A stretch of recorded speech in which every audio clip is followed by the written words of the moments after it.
Welcome back to Stormi Tells Ghost Stories on my Girls Rock Productions channel.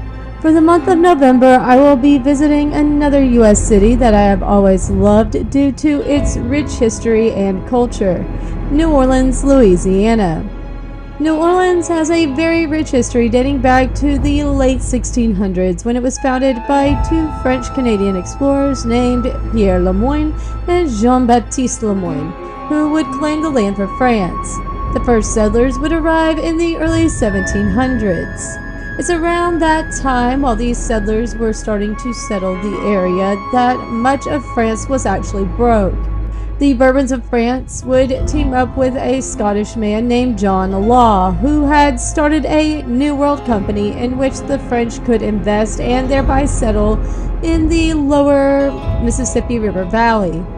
This was really just a scam to get money from the investors, and Law was given a monopoly on the trade. Later on, France would have to sell the colony to Spain for a short period. This and the many other cultures that would migrate into the area is what leads to its rich culture that it has today. Our first video, I will be talking about some of the haunted cathedrals, convents, and theaters around town.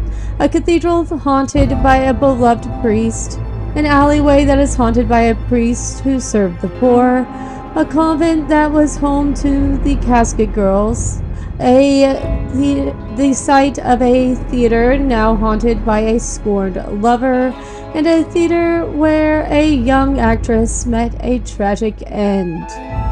The St. Louis Cathedral, Père Antoine's Alley, the Ursuline Convent, the site of the old French Opera House, and Le Petit Théâtre du Vauquer. We will start with the cathedral haunted by a priest known for his angelic voice, the St. Louis Cathedral. St. Louis Cathedral is a beloved staple of the French Quarter in New Orleans. It was built back in the early 1700s and still stands right on the famous Jackson Square. Sometimes when people are walking past the church when it's raining, they swear that they hear a beautiful male voice through the rain, and the locals will tell you this is the song of their beloved monk.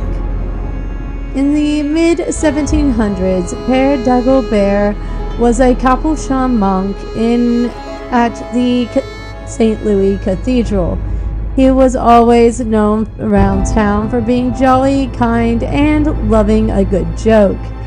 He was a fan of wine and food in large quantities, and he would even sometimes forget to fast on Fridays when he was visiting rich plantations in the countryside. Due to this, he was a little on the heavy side. He was always also known for his deep baritone singing voice.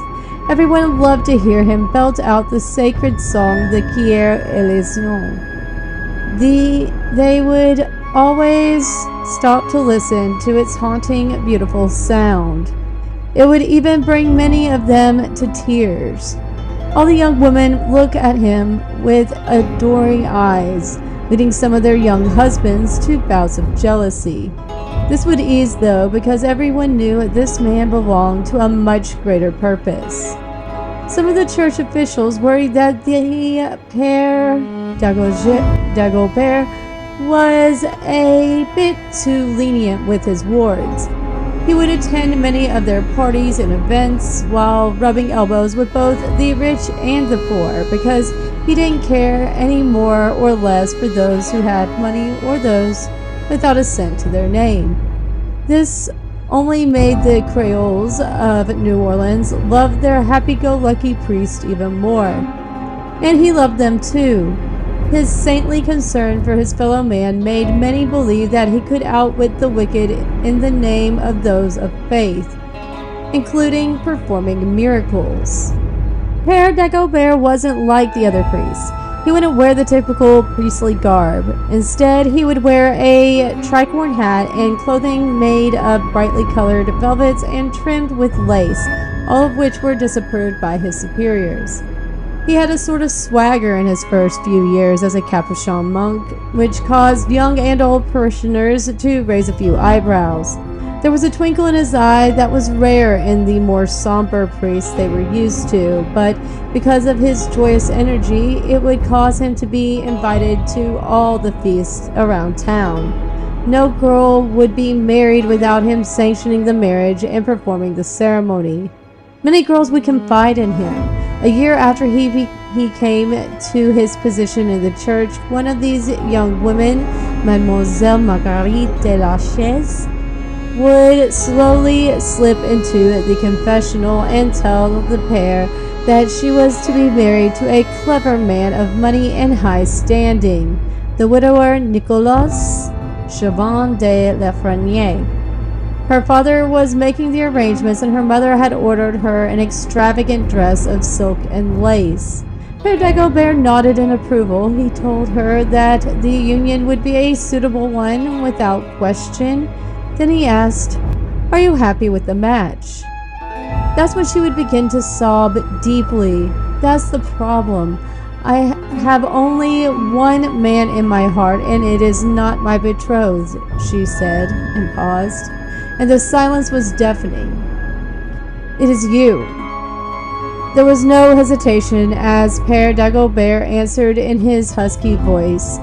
As you must understand that my eyes can only see beauty just like any man, but I cannot love a woman, nor keep her from marrying. I have already given myself to another, and I have nothing to bestow. Before sending her away, he would add, "Marry Monsieur de Lafreniere. He will be true to you where I cannot. Go, child, and be happy." Mademoiselle Lachaise would marry him only months later, and just as the priest said, she was happy. Time would pass and the couple would have children together. After the French and Indian War, France would lose all its territories in North America, including Louisiana. They also gave Spain control of New Orleans. Some of the more rich merchants and government leaders were upset with this change of hands. They had become used to doing as they pleased when it came to trading, and now they could only trade with Spanish merchants. Nicolas Chauvin de Lafreniere was one of these French merchants. He met with the others, devising a plan to oust Antonio de Ulloa. Sorry, kind of hard with the Spanish here. The Spanish governor of the colony. The Spanish were actually outnumbered by the rebels, and de Ulloa was escorted out of the city and sent away. Spain would soon return with a new governor and an actual army. This new leader was Alejandro O'Reilly, who ordered 5 of the accused rebels to be sentenced to death. As there was no hangman, on October 25, 1769, O'Reilly's soldiers marched the condemned men through the streets and to the Spanish barracks to be shot, while the men's families waited in agony behind closed doors for the sound of gunfire.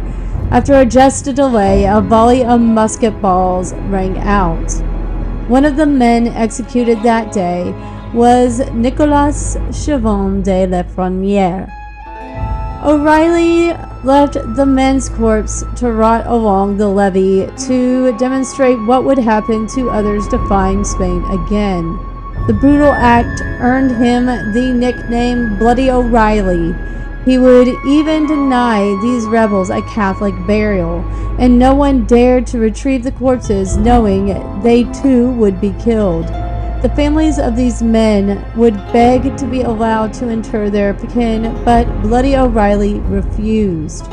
That is when Madame Marguerite de Lafreniere, the newly made widow, would turn to Père Dagobert, along with other wives and family members, begging him to do something. "Please help us. I am a widow now with no one to come to my aid. You are a priest, and they will listen to you. My husband is lying there, dead in the mud and rain. He must have a proper burial." The priest, knowing about the circumstances, told the families to wait in the cathedral for him to return. They trusted the priest with all their hearts, so they did as they were told, praying for guidance and mercy from God. Soon after he left, a terrible storm would sweep through the city. The rain came in torrents, and water was flooding the streets, sending the soldiers guarding the dead men running for shelter. Under the protection of the storm, the father quietly went out into the streets and brought the dead men back to their widows and children in the church, one by one. When he had retrieved all of the men, Père Dagobert returned with a lit candle and let them all go into the room. That is where all the bodies lied, covered with a black cloth. The families gathered their dead. While softly singing the Kyrie eleison, Père Dagobert led a procession which would turn into a funeral mass for the dead men to the St. Louis Cemetery No. 1, to a freshly dug grave. All the while, not a single guard would sound the alarm. The dead were laid to rest and covered with the brush. The guards were never even able to find a single footprint to disclose the truth. To this day, in the rain, people will still see the beloved priest leading that procession and singing the Kyrie eleison. Now, let's leave this cathedral haunted by the songs of the happy-go-lucky priest and head outside to an alleyway that is haunted by another priest who ran the St. Louis, Père Antoine's Alley. Soon after Père Dagobert, the priest, Père Antoine, would arrive from Spain. Père Antoine was born Ildefonso Marino in the Spanish town of Cerdanya, on the southern Mediterranean coast of Andalusia. He was given the name Antonio after joining the Capuchin order, and he was sent over to the New World. He arrived in New Orleans in 1774 as an official of the Spanish Inquisition and named pastor of the Church of Saint Louis. At first, he didn't have the best reputation amongst the French citizens of New Orleans. When a fire broke out on Good Friday, 1788, he refused to allow the church to ring the bells in mourning. This decision would lead to the destruction of most of the city and its beloved church. The cornerstone of a new church was laid immediately following the Great Fire, and in 1794, the new church was completed, now designated a cathedral. The Spanish crown appointed Friar Antonio to be its rector. Père Antoine was the priest who married Jacques Péry to Marie Laveau, and later in life he was known for his kind nature, his generosity, and his care for the city's prisoners and slaves. At the time of his death, he was much loved and deeply revered by the local community. Père Antoine would die on January 19, 1829, at the age of 81. He was buried inside the church 3 days later. To this day, it is said that his ghost can still be seen in and around the cathedral, especially early in the morning when the quarter is quiet. Sometimes he is sitting in the garden where his hut once stood, or walking alongside in the alleyway that now bears his name. Now let's leave this alleyway haunted by a priest involved in the Spanish Inquisition and head over to a convent that supposedly houses vampires, the Ursuline Convent. The Ursuline Convent is the oldest building in the Mississippi River Valley. It was completed in 1752 and is the oldest example of the French colonial period in the U.S. Catholic nuns arrived to stay at the convent once it was complete. Like many of the buildings in the 1700s, it was originally built with stucco because it was supposed to help it hold up in the heat and humidity. This tactic would fail, and the building did begin to deteriorate before it was even built. In 1742, the architect Ignace Nicolas Breton redesigned the building to be built with brick and then covered in stucco just to keep its original appearance. The building did catch fire in 1788 and again in 1794, which makes some people question its oldest building statute since it had to be rebuilt after the fires. But the deaths surrounding the building had nothing to do with these fires. The first settlers of the convent were mostly prisoners and poor people from France. They were told that if they could reform at the convents, they could be sent back to France. The men outnumbered the women tenfold, and the women who were around weren't looking to have children. The governor of Louisiana talked to the nuns, and the nuns wrote to the king of France, and this would be the start of the suspicious deaths in the building. It should be mentioned that during this period, many people were dying. The city was rampant with disease and war. Yellow fever was ripping its way through the city, which gave New Orleans the nickname the City of the Dead. Health in the city wasn't great, so it became even more crazy when the casket girls arrived. The King of France was more than happy to send over women, and initially sent over around 50 of them. The women were only allowed to have one piece of luggage, which gave them the French name fille à la cassette. And around through the word of mouth, fille à la cassette would eventually become casket girls. The women were locked under the deck of the ship so they could keep their purity on the voyage over to New Orleans. And this trip would take around over 3 months. Due to the conditions, the women would arrive to New Orleans with vitamin C deficiencies and sick with scurvy. Their gums were bleeding and skin was very pale, so the men thought they were vampires. The biggest mystery behind the casket girls is what was or wasn't inside their suitcases. When the girls arrived, the mortality rates skyrocketed, especially the infant mortality rates. The people would begin to suspect that the casket girls, and upon opening their suitcases, they were mysteriously empty. Because of the appearances, when the girls first arrived, rumors would spread that they used their suitcases to bring vampires to the city. More mystery and chaos ensued, but eventually the women were nursed back to health. But this didn't stop the rumor from spreading, and the legend of the vampires in the Ursuline convent still persists to this day. However true it may or may not be. Now let's leave this convent that is known as the oldest building in the Mississippi River Valley and head over to the site of a theater that is now a lost memory. The site of the old French Opera House. The old French Opera House once stood on the corner of Bourbon and Toulouse Streets. It was one of the city's landmarks from its opening in 1859 until it was destroyed by a fire in 1919. It is said to be haunted by a madam who was burned by her much younger lover back in the 1880s. Marguerite O'Donnell was born of a French maman and an Irish dada when she was the youngest of 11 children, 5 boys and 6 girls. Her brothers were husky men with fiery red hair and a great sense of humor.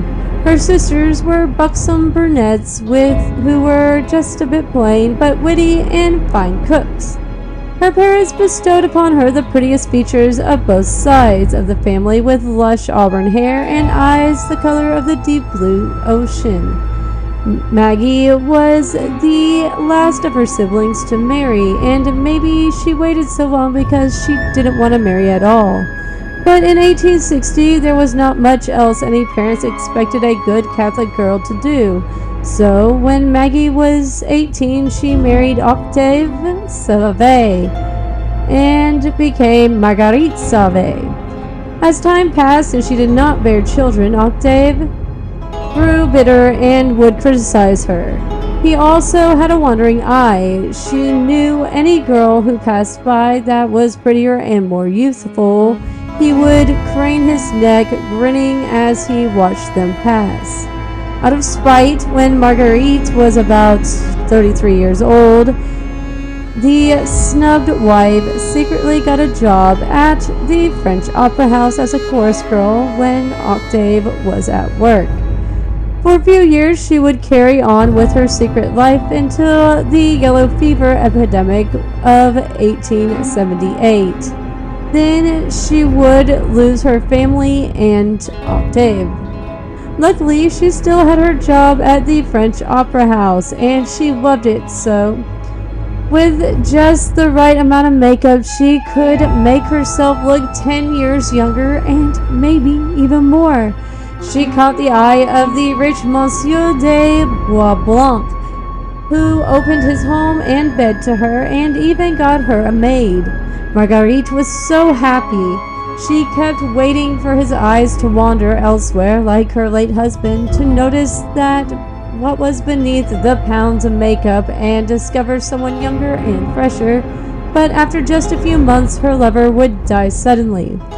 She would always wonder, though, would he have eventually strayed as well? Monsieur de Boisblanc would leave Marguerite a lot of money. It was enough to open up a pastry shop. At this point, it was getting harder to hide her age with the makeup, but she still tried with the thick globs on her cheeks, chin, and eyes. She would even spread especially large amounts of pink pearl on her wrinkled lips.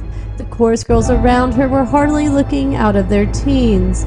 She hired a baker, and for many years the shop would flourish, as it was right next to the French Opera House, and those coming and going would stop for treats and tell Madame Marguerite Salvé how wonderful they tasted. But the time came that the shop needed a new baker, and such Marguerite sent out advertisements for a new one. 2 weeks passed, and she had shuffled through scores of applications when she happened upon a young man from Florida named Carlos Alvaro. Few were as qualified as their exaggerated claims, but when Carlos arrived with his handsome features, mesmerizing dark eyes, and boyish grin, Marguerite could do no more than blush as he smiled at her, and she hired him. She decided to train him, and she would for a few months. Carlos was eager to learn the techniques of making sweet treats, yet he was not a good baker, and his pastries were lifeless, flat, and tasted like they either had too much flour or too little sugar, or both at the same time. Marguerite ended up doing most of the work, but she did not mind much. She had secretly fallen in love with the much younger man, and one afternoon he told her that he loved her too.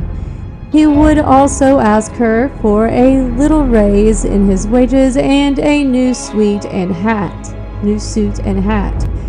She quickly agreed, and he gave her a great big kiss. Soon they would be sharing a bed together. She pampered Carlos, buying him anything he wanted, expensive clothing, trinkets, and a small apartment.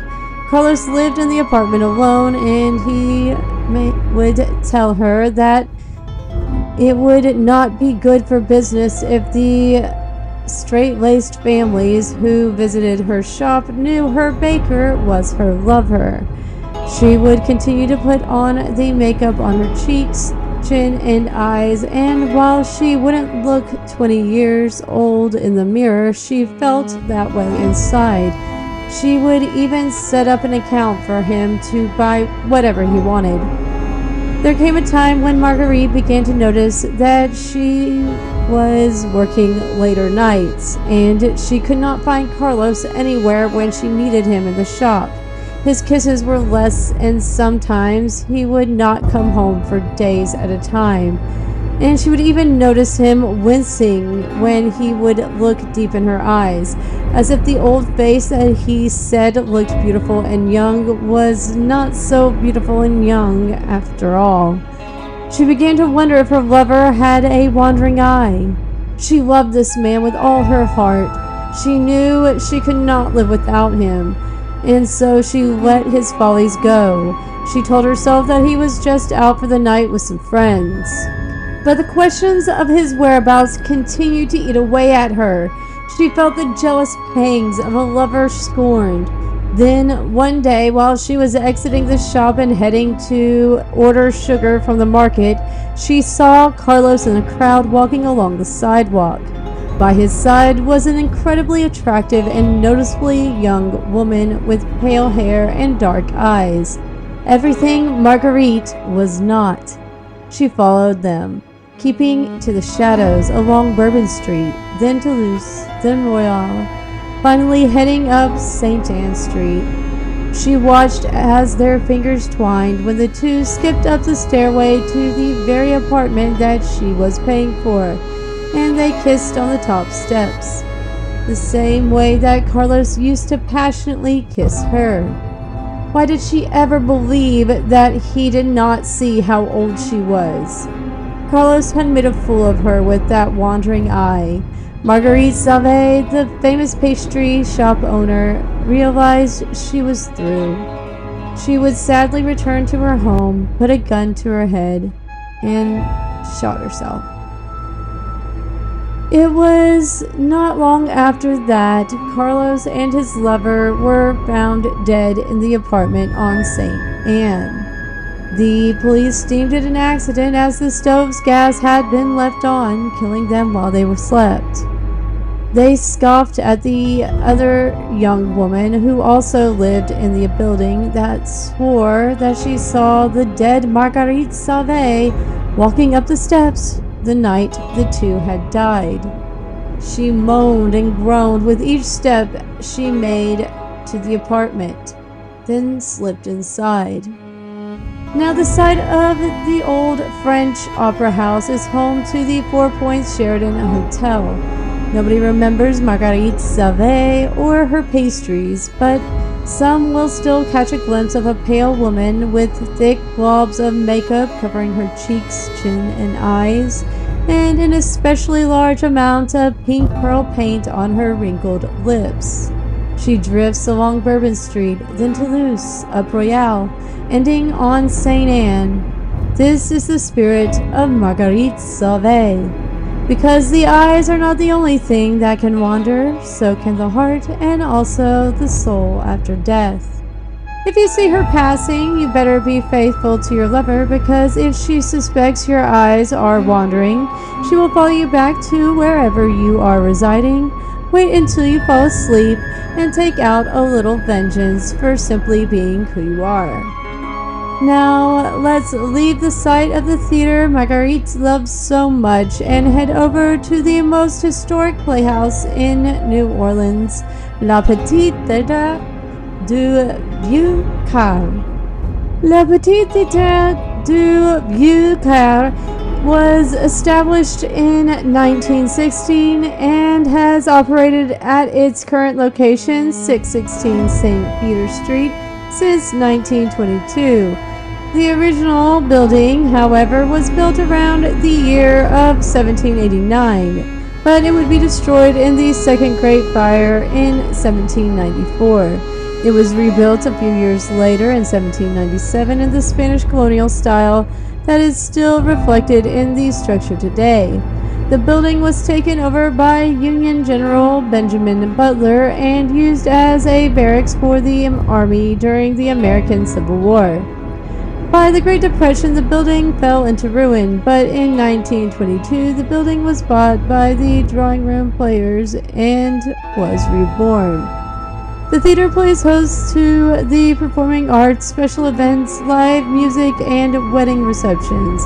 La Petite Theater is known as a great venue because of their 2 stages, historic lobby, and private courtyards.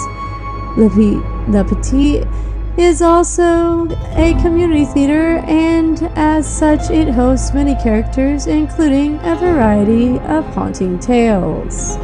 One of La Petite's more infamous stories happened in their courtyard a long time ago, when a wedding turned tragic. The cause is still unknown, but the bride decided to unalive herself by jumping off the side of the theater. Her lost soul can still be seen standing at the very spot where she took her last breath before leaping to her death. Some people who are brave enough to step in that spot claim to become overwhelmed with a sudden drop in temperature. Her reflection has also been seen in the water of Le Petit's fountain. Another tragic death that occurred at Le Petit involved an actress from the 1930s named Caroline, who used to enjoy her free time with one of the theater's maintenance workers up in the catwalk above the main stage. It is believed that they would have romantic relations up on the catwalk. One day, she apparently lost her footing and fell to her death. She was reportedly found nude with her neck broken. The maintenance worker, more likely a drifter, was never seen again. This causes many people to question whether it really was an accident. The spirit of the actress is said to haunt the catwalk, appearing in the evening hours. When actors do lose something, possibly stolen by another spirit I will discuss later, they'll call out to Caroline and ask for her help in locating the item. They will then leave the room for only a moment, and upon return the missing item appears in the middle of the room, resting upon the floor as if it has been there all along. A friend of Caroline is the former stage carpenter Sigmund. Sigmund is not quite as helpful as Caroline, however. He is blamed for when things go wrong in the stage sets. Other mishaps in the theater are reportedly caused by ghostly children. One of the Union soldiers apparently is a little vain. He has been seen looking at a blank wall as if a mirror was in front of him. He is seen adjusting his clothes and turning side to side, checking for any of the slightest imperfection. Once satisfied with his appearance, he'll smile and then vanish. Those who visit the theater at night have occasionally been treated to the musical talents of a ghostly pianist. Some have speculated that this is the work of composer Louis Moreau-Gottschalk, who would have graced the theater when it was a dance hall during the 19th century. Another regular of Le Petit is the ghost of an African American who is believed to have been a manservant. He can usually be spotted solemnly sitting in a chair just outside the door that leads to the theater. In the early years of Le Petit and other playhouses as well, it was not an uncommon sight to see servants outside the theater's walls, forced to wait patiently for hours as their masters and mistresses enjoyed the show. Regardless of the reason, he ultimately serves as a reminder of the poor treatment that was once deemed acceptable in our society. Not all the ghosts of Le Petit are so helpful, however. During one of the drawing room players' shows at Le Petit, the ghost of a nun appeared. Her origin is still unexplained, but she was spooking out the cast. She allegedly slapped one of the theater's employees, leaving a vibrant red mark on their face. There's a ghost even scarier than the slapping nun. The spirit of a former manager at the theater is known to be the most fearsome ghost. The ex-manager is believed to have unalived himself right in the staff office. Employees working with night shift have reportedly experienced his presence. They have felt his eyes gazing upon them, and they have heard doors unexpectedly slamming shut and have had their belongings suddenly disappear. Well, that concludes this week's video of Stormi Tells Ghost Stories Haunted New Orleans. I hope you enjoyed some of the darkest stories the Big Easy has to offer. From the cathedral haunted by the Jolly Monk to the alleyway haunted by the priest who married Marie Laveau. From a convent where women were sent as brides to the men in the colony, to the site where the jilted lover still takes vengeance. And ending at a theater that is arguably the most haunted theater in the world. St. Louis Cathedral, Père Antoine's Alley, the Ursuline Convent, the site of the Old French Theater, and Le Petit Théâtre du Vieux-Caire. Don't forget to check out some of my other playlists while you are here. On Stormi Teaches Music, I release a cover video on Mondays at 6 p.m. Eastern, and a video of me teaching the song covered on Wednesdays at 6 p.m. Eastern. You can catch the live stream of the lesson on Wednesdays at 9 a.m. Eastern on my Patreon. On the Stormi Does Arts playlist, I have some partial videos of the live stream you can catch on my Patreon for the gold tier or higher. These streams are daily at 11 a.m. Eastern. There's a link to my Patreon in the description box and comments below. Polls are still open for the city next month. Comment below for A. Dublin, Ireland, B. St. Petersburg, Russia, C. Madrid, Spain, and D. Rome, Italy. Also, I do have a one-time donation option on my Patreon that goes towards building a new form of public school. This will be a non-profit organization that will teach our children how to think, not what to think. I believe in recent events, it has been proven that the current public school system is toxic and has been indoctrinating the most innocent and those who should be most protected. Everything donated to that option on my Patreon goes 100% into this fund. I am also open to teaming up with PragerU, TPUSA, and any other independent moderate or conservatives, and even liberals who want nothing to do with the radical socialism that we have seen rising over the last 15 years. Content creators that want to help, just reach out to me. Let me know.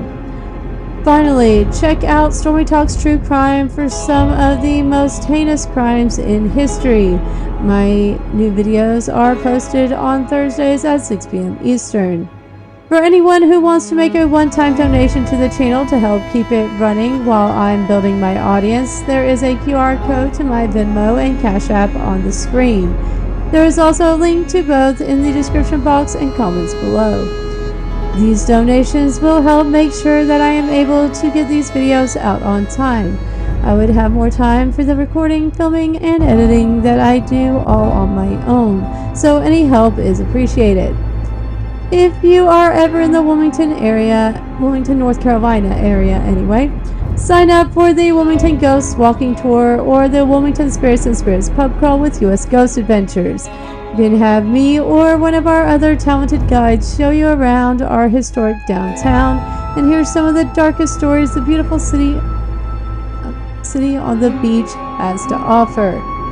While you are visiting, if you decide you want to stay or buy a vacation home, check out my Moving to Coastal Carolina channel and contact me, as I am a licensed realtor in the southeastern North Carolina area. Now tune in next Tuesday at 6 p.m. Eastern for the next video on Stormi Tells Ghost Stories, Haunted New Orleans. Until then, have a great week and stay safe.